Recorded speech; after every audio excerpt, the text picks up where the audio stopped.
जय भीम दोस्तों।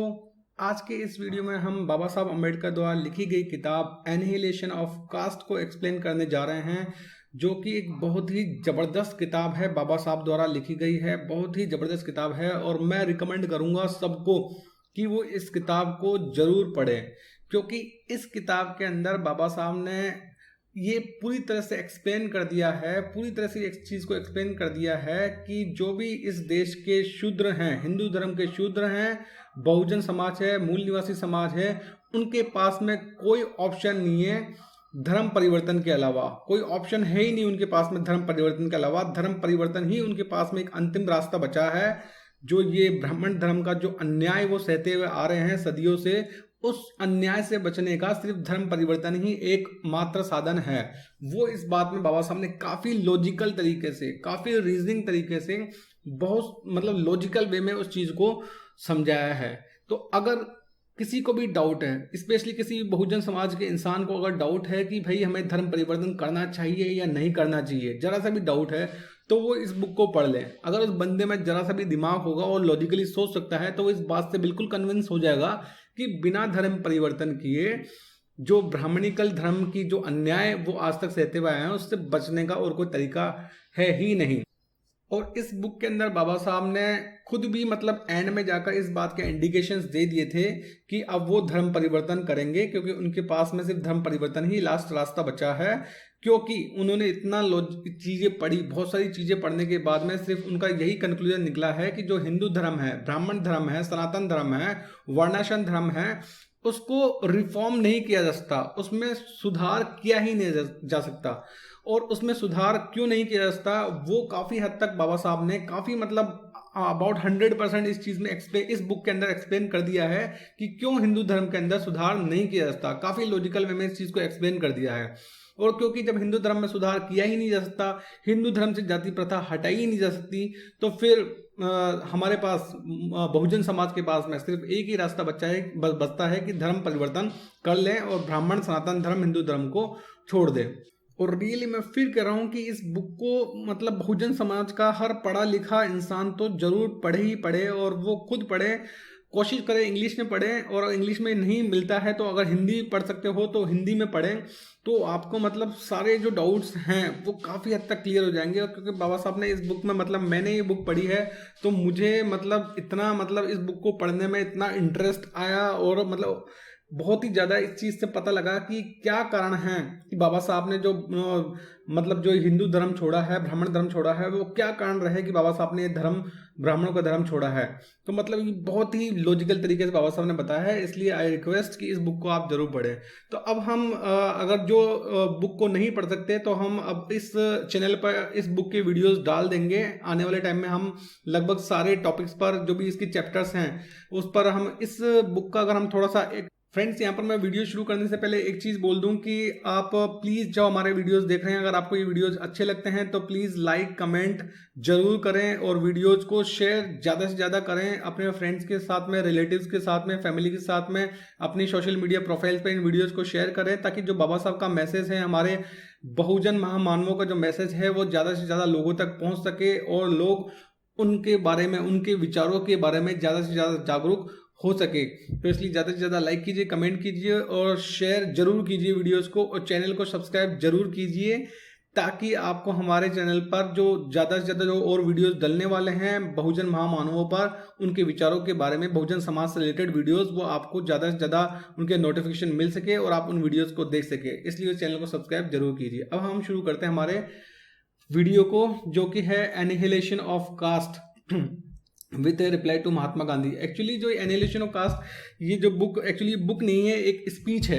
ये एक स्पीच है जो कि एक जात पात तोड़क मंडल, जो कि हिंदू धर्म के लोगों ने ही बनाया था, जात पात तोड़क मंडल, जिसका मुख्य उद्देश्य था कि भाई जो हिंदू धर्म में बुराई है, स्पेशली जो जात है, कास्ट है, उसको खत्म किया जा सके। तो उस जात पात तोड़क मंडल में ज़्यादातर जो लोग थे वो हिंदू ही थे। हिंदू से मेरे कहने का मतलब यह है कि जो या तो सवर्ण लोग थे, ठीक है, या फिर वो पिछड़े वर्ग के लोग थे जो कि ये मानते थे कि हिंदू धर्म को रिफॉर्म किया जा सकता है, वो लोग थे। और उन्होंने बाबा साहब को उस जात पात तोड़क मंडल के प्रेसिडेंट के तौर पर इनवाइट किया था एक प्रेसिडेंशियल स्पीच देने के लिए। तो एक्चुअली हुआ कुछ ऐसा था कि कंडीशंस इस तरह की हुई कि जो बाबा साहब ने जो स्पीच लिखी थी वो उनको काफ़ी रेडिकल, काफ़ी मतलब सीधे शब्दों में तो कहूँ तो उनको लगा कि जो उनकी स्पीच है बाबा साहब की वो काफ़ी कट्टर स्पीच है और हिंदू धर्म पर काफ़ी ज़बरदस्त वार करती है, हिंदू धर्म के जो स्क्रिप्चर्स है उस पर काफ़ी ज़बरदस्त वार करती है। और क्योंकि इसी स्पीच में एंड में जाकर बाबा साहब ये इंडिकेशन दे देते हैं कि हिंदू धर्म को रिफॉर्म नहीं किया जा सकता और धर्म परिवर्तन ही जाति प्रथा से बचने का एकमात्र उद्देश्य, एकमात्र साधन है, एकमात्र रास्ता सिर्फ धर्म परिवर्तन ही है जाति प्रथा से बचने का। तो इसलिए जो कमेटी थी जात पात तोड़क मंडल की, वो चाहती थी कि बाबा साहब अपना जो ये प्रेसिडेंशियल मैसेज है, ये स्पीच है, इसमें थोड़ा सा चेंज कर दें। लेकिन बाबा साहब बिल्कुल अडिग थे अपने मैसेज को चेंज नहीं करने के लिए। उन्होंने कहा कि जो मैं बोलना चाहता हूँ, क्योंकि मैं इस कमेटी का आप मुझे प्रेसिडेंट के तौर पर आप इन्वाइट कर रहे हो, तो ये मेरा एक तरह से राइट बनता है कि मैं जो बोलना चाहता हूं वो बोलूं और मैं अपनी स्पीच में बिल्कुल भी चेंज नहीं करूंगा, ऐसा बाबा साहब बोलते हैं। इसी कारण से क्या हुआ, ये जो मीटिंग थी, ये जो एक मतलब कॉन्फ्रेंस होने वाली थी वो कैंसिल हो गई। अब क्योंकि वो कॉन्फ्रेंस कैंसिल हो गई तो बाबा साहब ने जो स्पीच जो बनाई थी इसको उन्होंने फिर मतलब एक बुक के फॉर्म में पब्लिश कर दिया। और वो बुक इतनी ज़्यादा फेमस हुई बाबा साहब की, इतनी ज़्यादा फेमस हुई कि मतलब उसकी मतलब काफ़ी कॉपीज़ बिकी और काफ़ी उसके लिए और डिमांड हुई और प्रिंटिंग की बहुत डिमांड हुई। तो मतलब काफ़ी फेमस हुई थी बाबा साहब की एनिहिलेशन ऑफ कास्ट। और बाद में जब बाबा साहब ने इस बुक को रिवाइज किया तो एक्चुअली जब ये बुक पब्लिश हुई तो जो गांधी थे, मिस्टर गांधी, उन्होंने इस बुक के मतलब जवाब में उन्होंने एक आर्टिकल लिखा था अपनी न्यूज़पेपर के अंदर, द हरिजन के अंदर। तो उसके फिर जवाब में बाबा साहब ने भी उसके मिस्टर गांधी के लिखे हुए लेटर के जवाब में आर्टिकल लिखे हुए, मिस्टर गांधी के लिखे हुए आर्टिकल के जवाब में बाबा साहब ने भी एक रिप्लाई लिखा था। तो बाद के जो एडिशन थे इस बुक में, उसमें महात्मा जो गांधी है, मिस्टर गांधी, उनका आर्टिकल प्लस बाबा साहब ने जो इनको रिप्लाई दिया, वो रिप्लाई एज ए अपेंडिक्स जोड़ दिया गया बाबा साहब के द्वारा। ये देखिए appendix 1, vindication of caste by Mahatma Gandhi. Vindication मतलब सपोर्ट करना, बचाना। तो जो मिस्टर गांधी थे वो कास्ट को, जाति प्रथा को बचा रहे थे उस आर्टिकल के अंदर, ठीक है। तो vindication of caste by Mahatma Gandhi. और फिर अपेंडिक्स 2 के अंदर reply to Mahatma by doctor B R Ambedkar. Baba Saheb ने अपेंडिक्स 2 में खुद का रिप्लाई जो कि उन्होंने मिस्टर गांधी को दिया उनके आर्टिकल के रिजोंडर के रूप में, वो अपेंडिक्स 2। तो फ्रेंड्स अब हम आगे बढ़ते हैं और इसमें इस बुक स्टार्ट होते ही 2 कोटेशंस हैं, know the truth as and untruth as untruth, मतलब सच को सच की तरह जानो और झूठ को झूठ की तरह जानो, बुद्धा की कोटेशन है। और आगे कोटेशन है एस ड्रूमंड की, he that will not reason is a bigot, he that can not reason is a fool, और he that dare not reason is a slave. मतलब जो इंसान तर्क नहीं करता वो एक तरह से धर्मांध है, और कहें तो मतलब बिल्कुल कट्टर है या बिल्कुल धर्म के अंदर अंधा है, पाखंडी है। और जो रीजन नहीं कर सकता, मतलब तर्क नहीं कर सकता, वो एक मूर्ख है। और जो तर्क करने का साहस नहीं करता वो एक स्लेव यानी एक दास है। ऐसा ये कोटेशन है एस ड्रूमंड की। तो आगे बढ़ते हैं हम, आगे कंटेंट्स की बात करें तो preface to the second edition, preface to the third edition. तो ये तो 2 प्रीफेस हो गए। सेकंड और थर्ड एडिशन का प्रोलोग है, speech prepared by doctor B R Ambedkar. ये जो मेन है, ये स्पीच है जो कि डॉक्टर बाबा साहब अम्बेडकर ने लाहौर में जो जात पात तोड़क मंडल का अधिवेशन था उसमें स्पीच देने के लिए तैयार की थी। लेकिन क्योंकि वो अधिवेशन नहीं हो पाया तो फिर उन्होंने इस स्पीच को एज ए बुक पब्लिश करवाया। Appendix 1, a vindication of caste by Mahatma Gandhi, और appendix 2, a reply to Mahatma by doctor B R Ambedkar. Gandhi ने इस जो स्पीच तैयार की थी उसका एक तरह से विरोध किया और जाति का बचाव किया, और बाबा साहब ने फिर जो गांधी का जो जवाब था, आर्टिकल था, उसके जवाब में अपना एक जवाब तैयार किया। तो हम इस बुक को एक्चुअली मैं अभी इस बुक का थोड़ा सा बता दूं, जो इसमें स्टार्टिंग के अंदर जो प्रीफेस दे रखा है वो स्टार्टिंग जो मेन स्पीच तैयार शुरू होने से पहले इसमें क्या है, बाबा साहब ने बैकग्राउंड बताया है कि क्या बैकग्राउंड था जिसके कारण से वो अधिवेशन कैंसिल हुआ। उसमें जो अधिवेशन के जो भी उस वक्त रिप्रेजेंटेटिव्स थे उनसे बाबा साहब का पत्राचार हुआ, लेटर कॉरेस्पॉन्डेंस हुआ।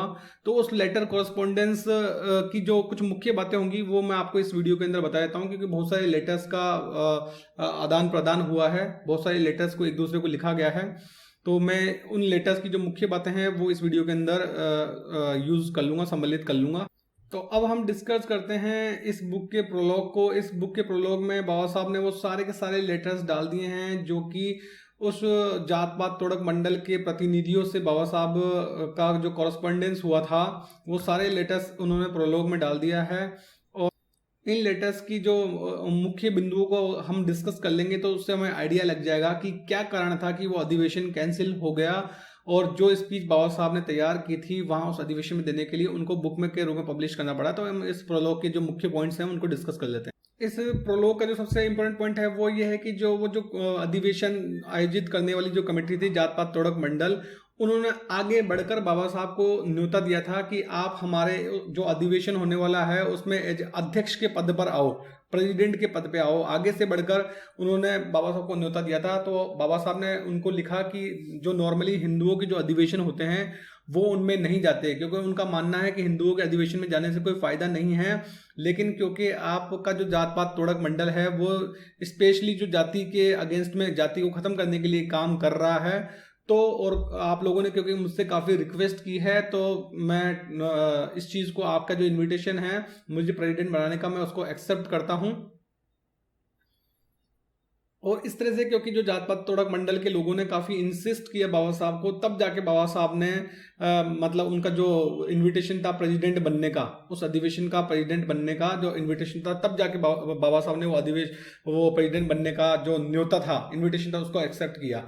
उसके बाद में लगातार जो लेटर्स का आदान प्रदान होता है, जो ये एक संत राम जी हैं वो उनको बाबा साहब को लेटर लिखते हैं, और फिर वो उनको लेटर लिखते हैं एक दूसरे। तो उनका जो मतलब मेन जो मुद्दा था इन लेटर्स का वो ये था कि जो मेंबर्स थे जात पात तोड़क मंडल की, वो चाहते थे कि जो बाबा साहब के द्वारा स्पीच लिखी गई है उसको लाहौर के अंदर प्रिंट करवाया जाए, जबकि बाबा साहब चाहते थे कि वो स्पीच यहाँ बॉम्बे के अंदर ही प्रिंट कराया जाए। तो आगे बाबा साहब बोलते हैं कि भाई यहाँ बॉम्बे में प्रिंट कराने में क्या प्रॉब्लम है। तो वो चाहते थे कि भाई नहीं, लाहौर में प्रिंट कराया जाए। जो मंडल के जो सदस्य थे, एक्चुअली उनका उद्देश्य था मेन, वो प्रिंट कराना नहीं था। उनका उद्देश्य था वो बाबा साहब की स्पीच को देखना चाहते थे कि दरअसल उसमें है क्या, ताकि उसमें कुछ अमेंडमेंट की जरूरत हो तो वो अमेंडमेंट कराया जा सके। और बाबा साहब इस चीज को समझ गए थे कि वो मेरी स्पीच में चेंज करना चाहते हैं, इसलिए उन्होंने लाहौर में उसको प्रिंट करवाने से मना कर दिया और कहा कि बॉम्बे में ही प्रिंट करवाऊं। और इसी कारण से बाबा साहब कुछ भी हो गया, लेकिन उन्होंने माना नहीं। उन्होंने कहा कि नहीं, जो भी, but even when the Mandal found that I was insisting upon having printed in Bombay instead of agreeing to my proposal. तो मतलब बाबा साहब अपनी इस बात पर अडिग थे कि जो प्रिंट करवाएंगे अपने एड्रेस को बॉम्बे के अंदर ही प्रिंट करवाएंगे। तो देखिए मैं आपको दिखा दूं प्रोलॉग के अंदर कितने सारे लेटर्स का कॉरस्पॉन्डेंस हुआ है। माय डियर डॉक्टर साहब, ये किसी क्या नाम है इस बंदे का नाम है, अरे बंदे का नाम कहाँ गया, ये कोई जीसी नारंग है उन्होंने लिखा है, कोई संत राम है उन्होंने लिखा है, और उसके बाद में उनका कोई एक लाहौर से उनका कोई एक नॉमिनी आया था जो कि बाबा साहब से मुंबई में मिलके गया था, और उसने बाबा साहब की जो स्पीच है उसको पढ़ी, और पढ़ने के बाद में लाहौर जाकर वहाँ रिप्रेजेंटेटिव्स को बताया कि ये ऑब्जेक्शन हो सकते हैं। देखिए हर भगवान नाम के किसी बंदे ने, जो वहाँ के अधिवेशन का उस जात पात तोड़क मंडल का कोई एक अधिकारी था, उसने बाबा साहब को लेटर लिखा है। और फिर जाके उसने वहाँ पर उनको बताया कि बाबा साहब की स्पीच में काफ़ी मतलब रेडिकल चीज़ें हैं जो कि धर्म को अटैक करती हैं, हिंदू धर्म के शास्त्रों को, वेदों को अटैक करती हैं, और मतलब एक तरह से धर्म परिवर्तन की बात बोलती हैं। तो योर सिंसियरली हर भगवान। तो इस तरह से कुल मिला के इतना बहुत बड़ा सारा, मतलब बहुत सारे लेटर्स का बहुत कम्युनिकेशन हुआ, काफ़ी टाइम तक वो कम्युनिकेशन चला, और अल्टीमेटली जो बाबा साहब हैं उन्होंने यहाँ पर देखिए जो लास्ट लेटर है इनका, this correspondence will close, Baba Saheb ने लिखा है ये, this correspondence will close the reasons which have led to the cancellation by the Mandal of my appointment as president. ठीक है, जो मंडल ने हैं जो बाबा साहब का अपॉइंटमेंट एज प्रेसिडेंट वो कैंसिल किया है, वो अब बस मैं इस बारे में लास्ट ये लेटर लिख रहा हूँ, उसके बाद मैं कोई लेटर नहीं लिखूंगा। This is I believe that the first time when the appointment of president is cancelled by the reception committee because it does not approve of the view of the president. पहली बार ऐसा हुआ है कि किसी president की जो cancellation किया गया है वो सिर्फ इसलिए किया गया है क्योंकि जो कमेटी है वो प्रेसिडेंट के विचारों से मेल जोल नहीं रखती, प्रेसिडेंट के विचारों को नहीं मानती। But cost I am sorry that it has ended in tragedy.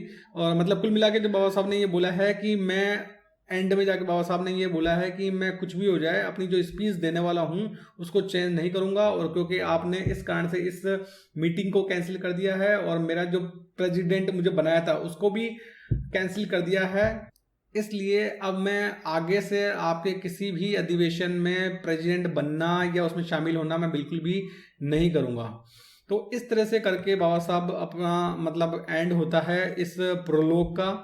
तो कुल मिला के मतलब जो कॉरेस्पॉन्डेंस हुआ था उसमें वो जो चाहते थे अधिवेशन वाले जात पात तोड़क मंडल वाले जो कि नॉर्मली हिंदूज थे, वो चाहते थे कि बाबा साहब अपनी स्पीच में से कुछ ऑब्जेक्शनेबल चीज़ें अकॉर्डिंग टू देम, जो ऑब्जेक्शनेबल चीज़ें हैं जैसे हिंदू धर्म के शास्त्रों पर वेदों पर जो अटैक किया गया है उसको वो हटा दे, प्लस धर्म परिवर्तन वाली जो चीज़ है उसको वो हटा दे।